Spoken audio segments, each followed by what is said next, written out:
कबीर साहब की विचारों को पढ़ना चाहते हैं तो उसके लिए क्या-क्या नियम है? क्या छोड़ना पड़ेगा, क्या धारण करना पड़ेगा? ये बहुत सी बातें हैं। सब लोग अपना-अपना कुछ सिद्धांत बताते हैं।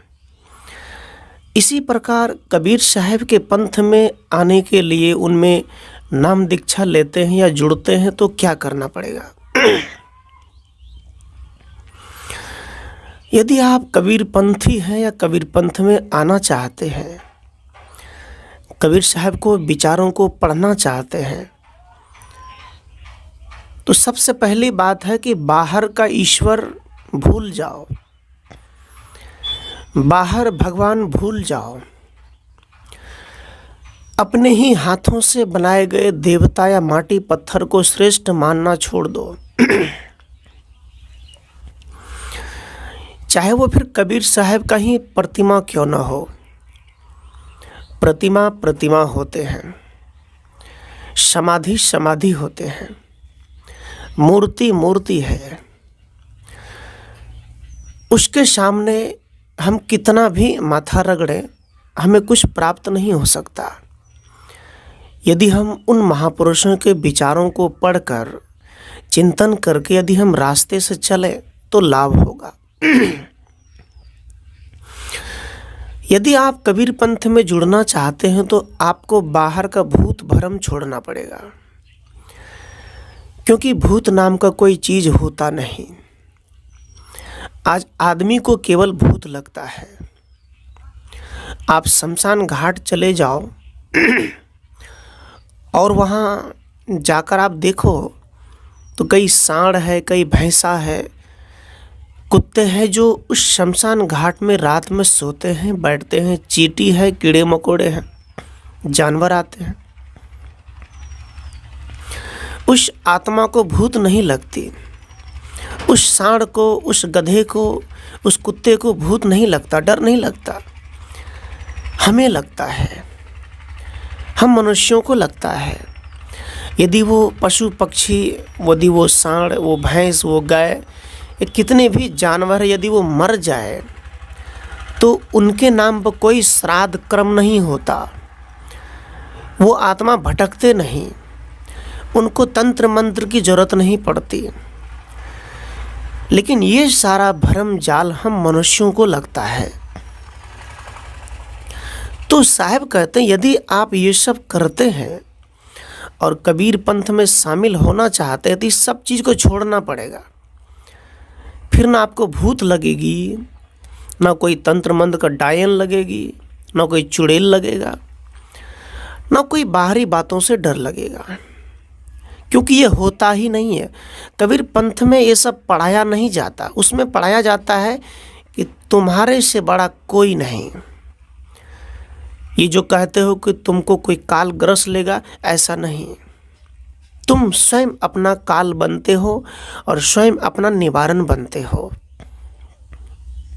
साहब कहते हैं यदि तुम काम धंधा नहीं करते हो, मेहनत मजदूरी नहीं करते हो, ताश जुआ खेलते हो, दारू शराब पीते हो, पैसे की बचत नहीं करते हो, तो स्वतः ही तुम काल बन गए हो अपने जीवन के लिए। यदि तुम अपने कर्मों को खराब कर लिया, अपने विचार को खराब कर लिया, तो साहब कहते हैं वही तुम्हारा काल बन गया। इसलिए कर्मों से डरो, भगवान से मत डरो। यहाँ साहब कहते हैं कबीर पंथ में आने के लिए क्या करना पड़ेगा। जो भी हम बाहर की इतने देवता बनाए हैं, इन सब का त्याग करना पड़ेगा। जैसे मान लीजिए माटी है, एक पत्थर है, एक चक्की है। साहब कबीर ने कहा पाहन पूजे हरि मिले तो मैं पूजूं पहाड़, तासो ते चक्की भली जो पिस खाए संसार। साहब कबीर दुनिया की भक्ति को देखते हुए बड़ी बारीकी से इस पर चिंतन किया और कहा कि आदमी कर क्या रहा है। यदि पाहन को पूजने से हरि का दर्शन होता है, पाहन मतलब होता है पत्थर, पिंडी, पहाड़, पानी, तालाब, पेड़ पौधा। साहब कहते कि इन चीज़ों के पास झुकने से या इनके पूजा करने से, इनको अगरबत्ती जलाने से, इनको प्रसाद चढ़ाने से यदि हरि का दर्शन होता है तो कबीर साहब कहते मैं तो बड़े बड़े पहाड़ की पूजा करूँगा। राजस्थान में बड़े बड़े पहाड़ है, विदेशों में पहाड़ है, नेपाल में पहाड़ है। तो साहब कहते हैं क्यों इतनी भक्ति करने की ज़रूरत है? फिर ये छोटे छोटे पत्थरों की पूजा करने की क्या ज़रूरत है? अरे तुम जाओ बड़े पहाड़ की पूजा करो और बड़े पहाड़ की पूजा करके ईश्वर का दर्शन करो। ऐसा साहब कबीर कहते हैं। लेकिन सज्जनों, सद्गुरु कहते यदि तुम मेरे विचारों को समझना चाहते हो, पढ़ना चाहते हो, तो ये सारी भ्रम जाल को दूर कर दो। बस तुम सर्वोपरि हो जाओ। एक बार सद्गुरु कबीर सत्संग में बैठे हुए थे। सद्गुरु कबीर प्रवचन दे रहे थे। उसी बीच में एक आदमी आया, कहा कबीर साहब आप सत्संग बंद कर दीजिए, आपको श्री रामचंद्र जी बुला रहे हैं। साहब ने कहा राम बुलावा भेजिया दिया करीब कबीरा रोई, जो सुख साधु संग में सो बैकुंठ न होए। कबीर देव कहते हैं मुझे तो रोना आ रहा है कि राम जी मुझे बुला रहे हैं। राम जी का तात्पर्य है बाहर का राम।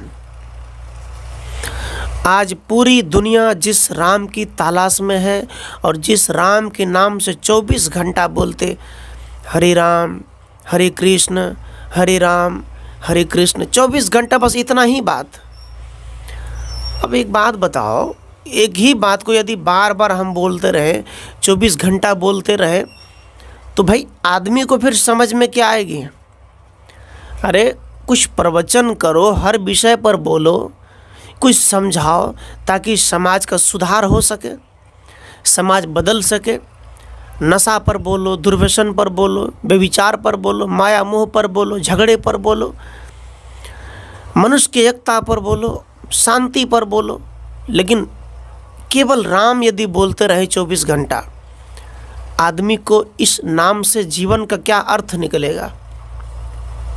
कुछ निकलेगा? साहब कहते राम बुलावा भेजिया, कहा जाओ तुम कह देना राम जी से, जाओ तुम बोल देना दुनिया वालों से, ये बनाए गए मूर्ति, बनाए गए राम, बनाए गए देवी देवता यदि हमें बुला रहा है तो मैं वहाँ जाने को नहीं हूँ, मैं नहीं जा सकता। क्योंकि जो सुख साधु संग में सो बैकुंठ न होए। कबीर साहब कहते हैं कि मैं अभी जो सुख आनंद ले रहा हूँ, मैं जो सुख अभी प्राप्त कर रहा हूँ, जो सुख मेरे अंदर अभी है, शायद ही वो उस देवी देवता के पास न मिलेगा, कभी नहीं मिल सकता। सज्जनों, मूर्तिकार जब मूर्ति बनाते हैं तो आज ने देखा होगा कि कोई भी महिला अपने दुर्गा की मूर्ति नहीं बनाती। दुर्गा की मूर्ति को बनाते हैं पुरुष लोग, और उस मूर्ति को बनाते हैं महिला की मूर्ति को बनाते हैं, दुर्गा की मूर्ति की स्त्री है, उस शरीर को पुरुष सजाते हैं, उसके अंग को छूते हैं, उसमें मिट्टी पोतते हैं, उसमें सजावट करते हैं। महिला तो नहीं करते। सज्जनों, एक बात याद रखना, चाहे जो भी हो, लेकिन यदि उस माटी की मूर्ति को हम बना करके उसमें रंग पेंट करके यदि हम किसी एक जगह पे रखते हैं, ये तो अंधाधुंध चला आया है कि कोई भी मूर्ति जब हमारे हिंदू धर्म में बनाए जाते हैं तो उसमें प्राण भी डाला जाता है, उसमें प्राण भी प्रवेश किया जाता है। थोड़ा सा तर्क करिए, विचार करिए। यदि आपने गणेश का ही मूर्ति मंदिर में रखा या फिर भोलेनाथ का ही मूर्ति रखा मंदिर में, या फिर आप स्वयं कबीर साहब की मूर्ति को बनाया और आश्रम में रख दिया, यदि हम पंडित जी को बुलाकर कहें कि इसमें प्राण डाल दो, तो क्या प्राण उसके अंदर प्रवेश करेगा? थोड़ा सा तर्क करिए, बुद्धि लगाइए, दिमाग लगाइए, विचारिए। क्योंकि साहब कहते हैं करहु विचार जो सब दुख जाई, परिहरि झूठा कर सगाई। लालच लागी जन्म सिराई, जरा मरण निराले आई। भरम का बांधा ई जग, यही विधि आवे जाए। मानुष जन्म पाए के नर काहे को जाड़ा। आदमी भरम में बंधा हुआ है और मनुष्य जन्म पा कर के लोग कौन से खड्डे में गिरा जा रहा है ये पता नहीं।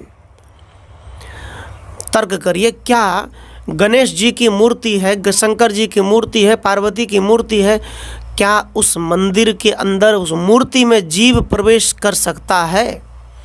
यदि पंडित जी उसमें जीव डालते हैं, आत्मा को डालते हैं, प्राण प्रतिष्ठा करते हैं, तो भाई वो आज तक वो मूर्ति प्रसाद उठाकर खाया क्यों नहीं? आज तक वो मूर्ति प्रसाद उठाकर क्यों नहीं खाए अपने मुख में? खुद से पानी क्यों नहीं पिए? दूध क्यों नहीं पिए? कारण क्या है? खुद से वो स्नान क्यों नहीं करते? लेकिन आज लोग थाली में रखते हैं भगवान को, खीर बनाते हैं, उस भगवान को मुंह में टच करते हैं। खीर खा लो भगवान, भाग खा लो भगवान। क्या खाएगा? नहीं खाएगा। सज्जनों, हमको जो पंडितों ने पढ़ा दिया हम उसी को मान लिए कि सच यही है, प्राण उसमें जाता है। न जाने आज कितने के बेटे, छोटे छोटे बेटे मर जाते हैं, गोद में मर जाते हैं, जन्म लेने के बाद मर जाते हैं। तो आप लोग ऐसे पंडितों को बुला करके उसके अंदर प्राण क्यों नहीं डाल देते हो? जो मर गया बच्चा उसको जीवित क्यों नहीं कर देते? नहीं हो सकता, क्योंकि प्राकृतिक और विज्ञान जो अटल सत्य है, जो निकल गया वो वापस नहीं आ सकता। लेकिन तुम यहाँ मजाक कर रहे हो। आदमी पहले याद है कि बच्चे लोग जब बालू में खेलते हैं तो बालू का घर बनाते हैं और मिट्टी का मिठाई बनाते हैं, मिट्टी का सुखारी पेटारी बनाते हैं, मिट्टी का लड्डू मिठाई बनाते हैं, मिट्टी का कनिया बर बनाते हैं, दुल्हन बनाते हैं।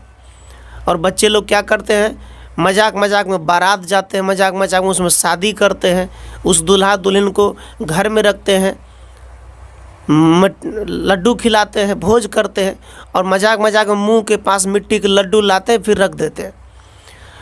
लेकिन वो बच्चे लोग जब घर जाने लगते हैं तो सबको उजाड़ देता है, सबको लात मारकर तोड़ देता है, फिर चला जाता है। शायद हम वही खेल खेल रहे हैं। बच्चे जब खेलते हैं तो उसमें कुछ मनोरंजन है, चलो वो तो खेल है। लेकिन आज पढ़े लिखे लोग, बड़े बड़े इंजीनियर, बड़े बड़े कलेक्टर आज एक मूर्ति को लेकर खेल रहे हैं। 2-4 दिन के लिए बनाते हैं और 2-4 दिन के लिए बना करके रखते हैं। रखने के बाद उसमें खूब भोजपुरी गाना, खेसारी लाल, पवन सिंह, काजल राघवानी, सोनाक्षी सिन्हा, अजय देवगन, न जाने कौन कौन हीरो का हिंदी भोजपुरी षड्यंत्र गलत गलत गाने बजाकर उस देवता के सामने नाचते हैं, कूदते हैं, शराब दारू पीते हैं और 4 दिन बाद जाके गंदे पानी में फेंक देते हैं। खेल ही तो रहे हैं। ये खेल किसके लिए है? शांति के लिए। विचारिए, क्या शांति मिली? क्या वो सुख मिला? क्या वो आनंद मिला? अरे देवता का मतलब क्या होता है? आप जानते हैं देवता क्या है? देवता जो बता दे। कौन बता दिया आपको रास्ता? याद रखना, तुम कितना ही देवी दुर्गा बना लो, माटी की बने हुई, पत्थर के बने हुए आपको भोग मोक्ष नहीं दे सकता, कभी नहीं दे सकता। आप इस बात को जितना जल्द मान लोगे उतना जल्द फायदा होगा, बाहर का भ्रम टूट जाएगा। यह विरोध नहीं है। अपने हाथ से बनाई गई चीज़, जो खुद से पानी नहीं पी सकते, खुद से भोजन नहीं कर सकते, खुद से चल नहीं सकते, जो खुद से बोल भी नहीं सकते, और उनसे हम क्या मांगते हैं? भोग मांगते, मोक्ष मांगते हैं। अंधे को आंख दे तो गोढ़ीन को काया। अब एक बात बताइए कि जिसका आंख अंधा है, क्या वो भगवान आंख देगा? लेकिन आप अंधे व्यक्ति यदि डॉक्टर के पास जाओ, बड़े बड़े हॉस्पिटल में जाओ, अस्पताल में जाओ, तो वो डॉक्टर आपको दूसरी आंख दे सकते हैं और आप दुनिया देख सकते हैं। कौन भगवान आंख दे सकता है? मानव भगवान, जिंदा भगवान। लेकिन जिस मरे हुए भगवान के पास हम कहते हैं अंधे को आंख दे, कौन देगा आंख?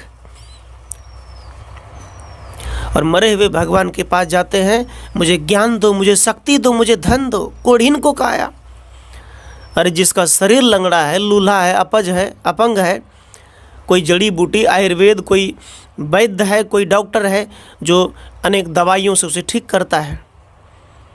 लेकिन आज तक मुझे पता नहीं चला कि जिनके पास ये आंख मांगने जाते हैं उसकी तो आंखें फूट गई। आप एक मूर्ति बनाकर जंगलों में देखा जाता है कि मूर्ति है, लेकिन कुत्ता जो पेशाब कर देता है। कुत्ते को पता है कि ये पत्थर है, लेकिन आदमी को पता नहीं ये पत्थर है। आदमी को लगता है ये भगवान है, आदमी को लगता है ये मेरा ईश्वर है और मुझे सब कुछ मिलेगा। कहाँ माथा पटक रहे हो? अरे गुरु के पास माथा पटको, गुरु की तलाश करो, गुरु के शरण में जाओ। कहाँ जा रहे हो तुम? सदगुरु कबीर कहते राम बुलावा भेजिया, मैं उस राम के पास नहीं जाऊंगा।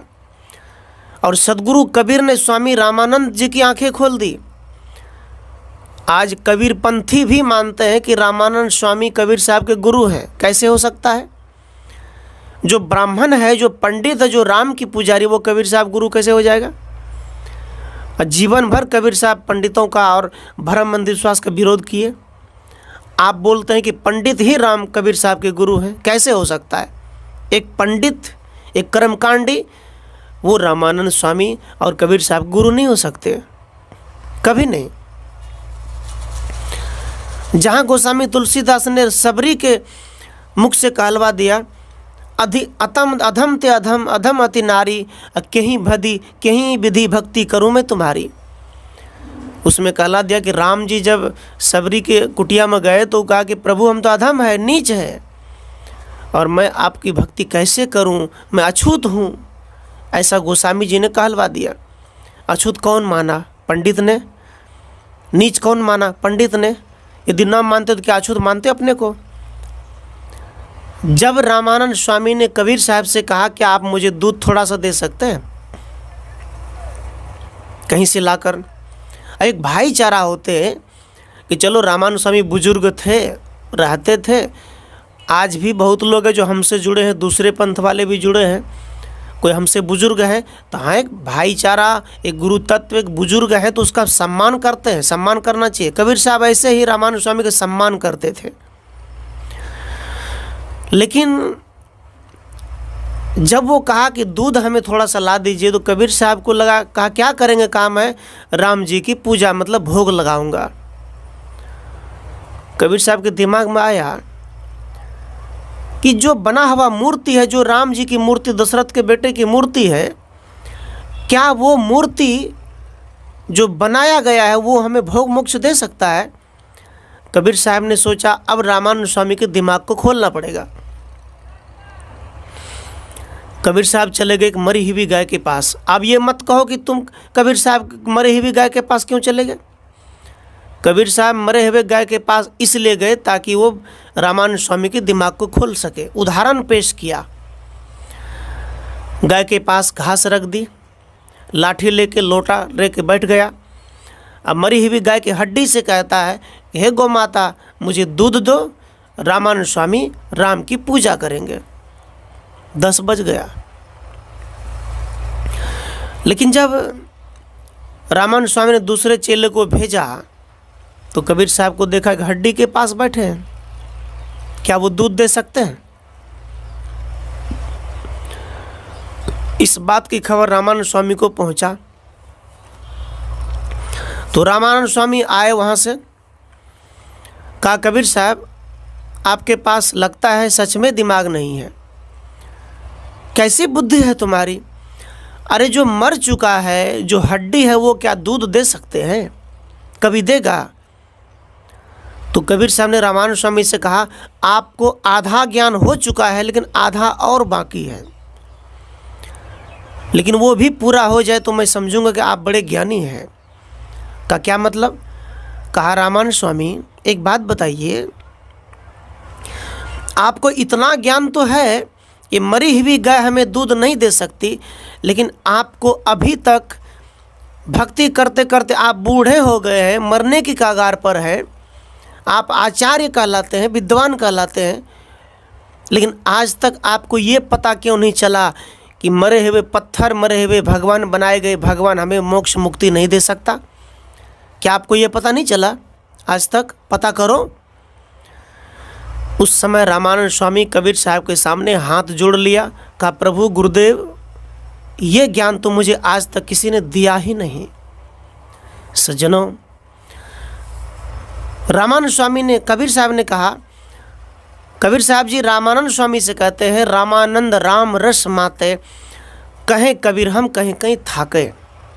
कहने का मतलब ये बीजक की पंक्ति है, कबीर पंक्ति हो तो पढ़ लेना, ऐसे ही कबीर साहब के बारे में कुछ मत बोला करो।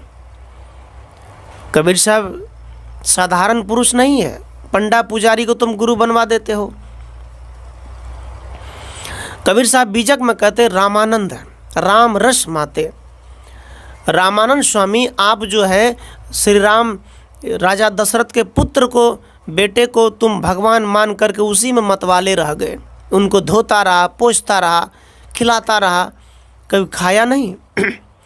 और उसी समय रामानंद स्वामी ने कबीर साहब को गुरु मान लिया कि आप मेरे गुरु हैं, आपने मुझे आत्म ज्ञान दिया।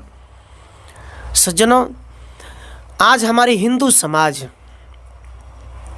यदि उसे दूध चाहिए तो जिंदा गौ के पास जाते हैं, यदि उसे धान चावल गेहूं चाहिए तो जिंदा किसान के पास जाते हैं, तेल नमक चाहिए तो दुकान जाते जिंदा व्यापारी के पास, यदि दवाई चाहिए तो जिंदा डॉक्टर की तलाश करता है।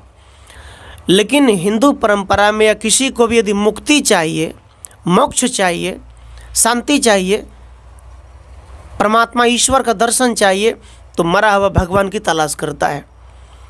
अरे जो खुद बंधन में है, जिसे तुमने बांस पे खड़ा किया है, सुतली पे बांध के खड़ा किया, मिट्टी पोत के बनाया है, क्या वो भगवान आपको मोक्ष दे सकता है?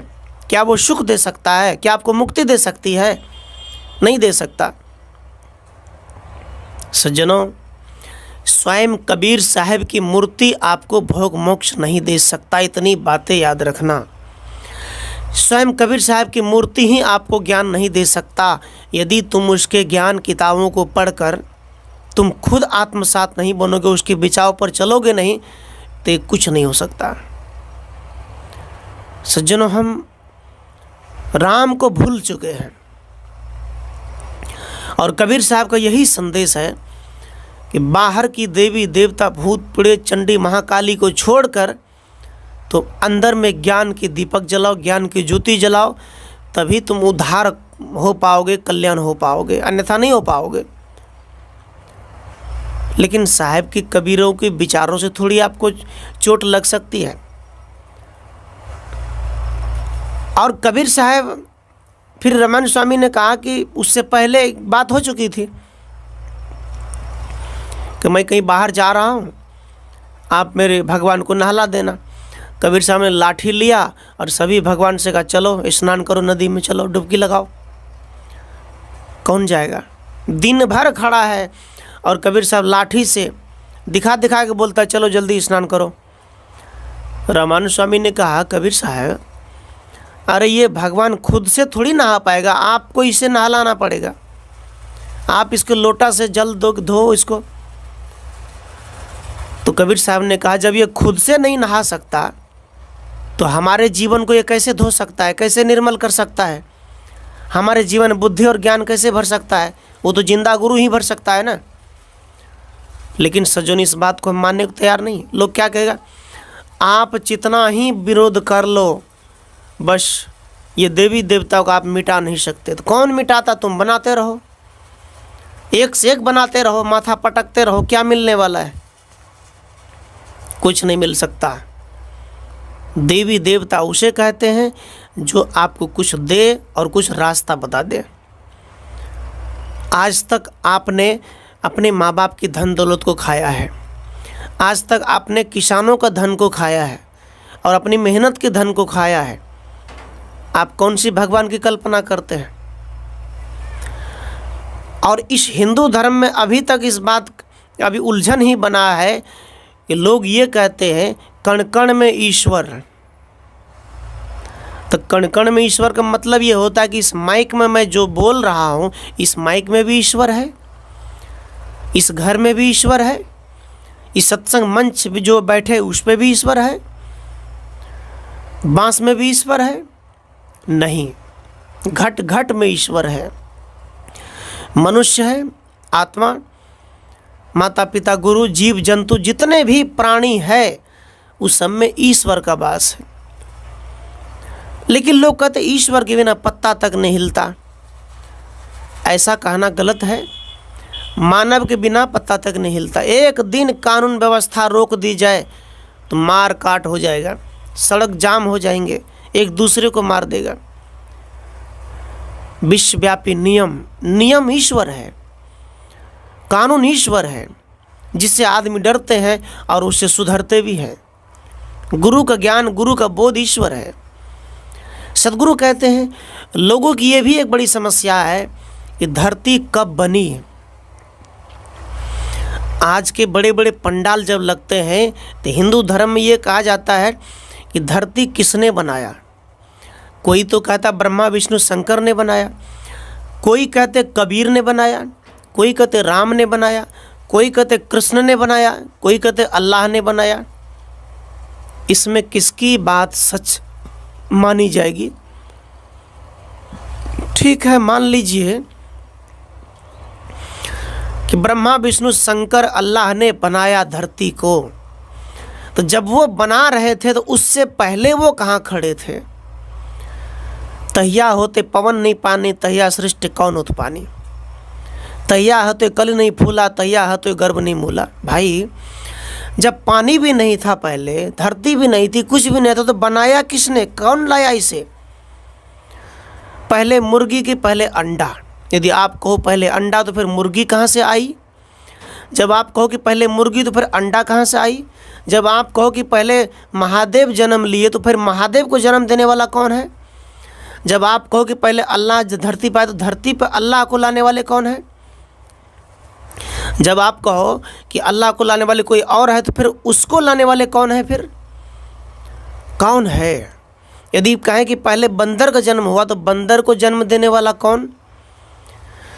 सज्जनों, ये गुत्थी को सुलझा नहीं पाओगे।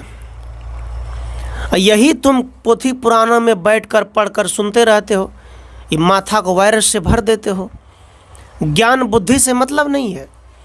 बस तुम बोल देते हो कि महादेव जी ने सृष्टि को बनाया, ब्रह्मा विष्णु महेश ने बनाया।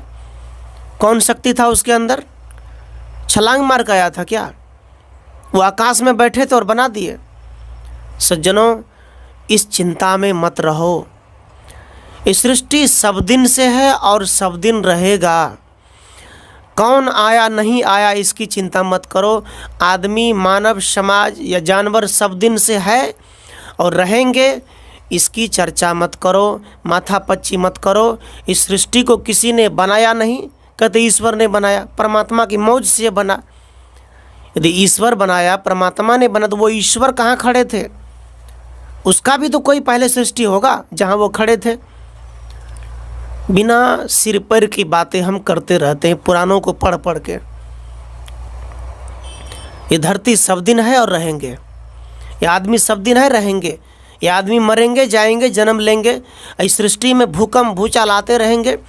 इधर से कल नदी बहेगी, कल उधर से नदी बहेगी, कल वहाँ बस्ती बसेगी, कल वहाँ गांव बसेगा। ऐसा होता रहेगा। सज्जनों, इस चिंता में मत रहो। ये सब दिन से है और सब दिन रहेगा। चांद सूर्य सब दिन है, सब दिन रहेंगे। वो कोई देवता नहीं है।